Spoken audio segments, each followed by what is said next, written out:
చూస్తున్నటువంటి వ్యూవర్స్ కూడా ఒక డౌట్ వస్తుంది సార్. ఇప్పుడు ఈ ఏఐ టెక్నాలజీతో యూస్ చేసి కొన్ని రకాల యాప్స్ కూడా వచ్చేసాయి ఇప్పుడు. సో వాళ్ళు కూడా తయారు చేస్తూ ఉన్నారు. సో కాకపోతే ఏంటంటే ఇప్పుడు మీ దగ్గర నేర్చుకోవటం వల్ల దానికి దీనికి డిఫరెన్సెస్ ఏముంటుంది అని ఏంటంటే మనకు వచ్చే ప్రజెంట్ వచ్చే యాప్స్లో ఏదైనా చిన్న ఒక మ్యారేజ్కి సంబంధించో ఒక ఫ్రెండ్లీగా ఏదైనా చేయాలంటే చేయగలుగుతాము. కానీ ఒక రియల్ ప్రొఫెషనల్ వర్క్ చేయాలనుకుంటే definitely we have to learn other softwares. ఎట్లా అంటే ఏదో ఒక 20 సెకండ్ క్లిప్ క్రియేట్ చేయడం వేరే, ఓ 3 అవర్స్ మూవీ చేయడం వేరే. ఓ 3 అవర్స్ మూవీ చేయాలనుకుంటే దాంట్లో మెనీ పారామీటర్స్ ఉంటాయి. ఇప్పుడు ఫర్ ఎగ్జాంపుల్ ఒక ప్రీ వెడ్డింగ్ ఫోటోగ్రాఫ్ చేయాలనుకున్నాం, ఎగ్జాంపుల్ చెప్తున్నాం. ప్రీ వెడ్డింగ్ ఫోటోగ్రాఫ్ చేయాలనుకునేటప్పుడు ఒక అమ్మాయి అబ్బాయి నడుచుకుంటూ వస్తున్నారు, బ్యాక్గ్రౌండ్లో పెద్ద లోటస్ పాండ్ ఉంది. ఆ లోటస్ పాండ్లో రకరకాల పింక్ కలర్ లోటస్లు ఉన్నాయి.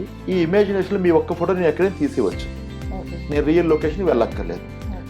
ఈ వెనకాలన్న ఈ లేయర్స్ అన్ని కూడా క్రియేట్ చేయక్కర్లేదు నేను. అంటే విత్ హ్యూమన్గా అంటే మనం ఒక్కొక్క లేయర్ తీసుకొని ఆ క్రియేషన్ చేయక్కర్లేదు. We can create those layers and we can add your photographs.